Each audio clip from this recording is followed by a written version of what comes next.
UGC के बारे में बात करने से पहले एक लाइव एग्जांपल बताते हैं आपको। ये एग्जांपल है अमेरिका की एक यूनिवर्सिटी का, यूनिवर्सिटी ऑफ कोलोराडो बोल्डर, जिसमें भारत के आदित्य प्रकाश नाम के एक व्यक्ति वहाँ पे रिसर्चर थे, पीएचडी कर रहे थे।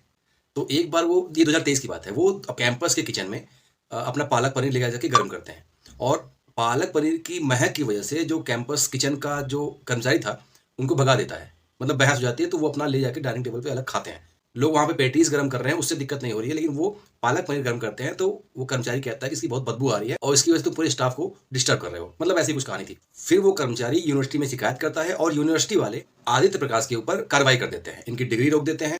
और साथ ही साथ उनके एक मित्र भी थी, उनका नाम था उर्मी भट्टाचार्य, वो भी इंडिया की थी, तो वो वहाँ पे असिस्टेंट प्रोफेसर थी, तो उनको नौकरी से भी निकाल दिया गया। तब ये लोग नस्लीय भेदभाव के खिलाफ केस फाइल कर देते हैं। अब मतलब जाहिर सी बात है कि आप वहाँ पे पेटीज गर्म कर रहे हो, उससे दिक्कत नहीं है, पर पालक पनीर से दिक्कत है। तो कहीं ना कहीं आप कल्चरल आइडेंटिटी के कारण नस्लीय भेदभाव तो है ही ये।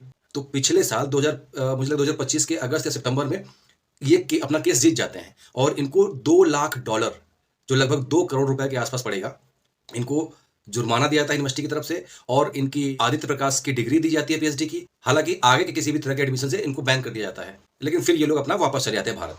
तो मतलब इंडिया का व्यक्ति अमेरिका की यूनिवर्सिटी में भेदभाव के खिलाफ केस लड़ता है, जीतता है, लेकिन भारत के ही लोग भारत की यूनिवर्सिटियों में भेदभाव के शिकार होते हैं। मतलब कितनी शर्मनाक बात है। तो 2016 में रोहित वेमुला और 2019 में पायल ताडवी का केस तो आपने सुना होगा, जो यूनिवर्सिटी में भेदभाव के कारण वो सुसाइड कर लिए थे। उसके बाद इन दोनों लोग की माताएं सुप्रीम कोर्ट जाती हैं, तो सुप्रीम कोर्ट इंटरवेन करता है यूनिवर्सिटी में हो रहे भेदभाव के खिलाफ। तब यूजीसी 2012 का उसका जो अपना इक्विटी रेगुलेशन था उसको अपडेट करता है। अब इसमें ओबीसी भी शामिल कर लिया जाता है, मतलब यूनिवर्सिटी में ओबीसी, एसटी, एससी के खिलाफ किसी भी तरह का जो भेदभाव होगा उसके लिए ये रेगुलेशन बनाया गया है। तो ये इक्विटी रेगुलेशन 2012 का ही है, इसको अपडेट करके ओबीसी को भी इसके अंतर्गत शामिल कर लिया गया है। इसमें कई सारे प्रावधान हैं।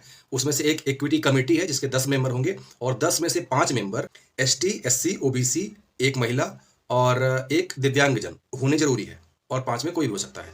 तो किसी भी तरह के जातिगत भेदभाव का केस जब इनके पास आएगा, केस एक्सेप्ट करने के 24 घंटे के अंदर इनकी मीटिंग होगी और फिर ये 15 दिन के अंदर अपना रिपोर्ट देंगे कि डिस्क्रिमिनेशन हुआ है या नहीं, और अगर हुआ है तो ये डिस्क्रिमिनेशन है या हरासमेंट है, इसके आधार पर ये अपनी रिपोर्ट बना के देंगे। तो इसमें जो लोग विरोध कर रहे हैं उनका तर्क ये है कि इसका मिसयूज होगा, झूठे केस डाले जाएंगे, और दूसरा ये कि अगर झूठा केस किया गया तो उसके लिए उसके ऊपर क्या दंडात्मक कार्रवाई होगी इसका उल्लेख नहीं है, इसका प्रावधान नहीं है बेसिकली। तो अगर आप इस रेगुलेशन को देखेंगे तो ये संविधान का आर्टिकल 14, आर्टिकल 15, आर्टिकल 16, आर्टिकल 17 और डीपीएसपी का आर्टिकल 46 इन उद्देश्यों की पूर्ति करता है, यानी इनको इंप्लीमेंट लागू करने की कोशिश करता है।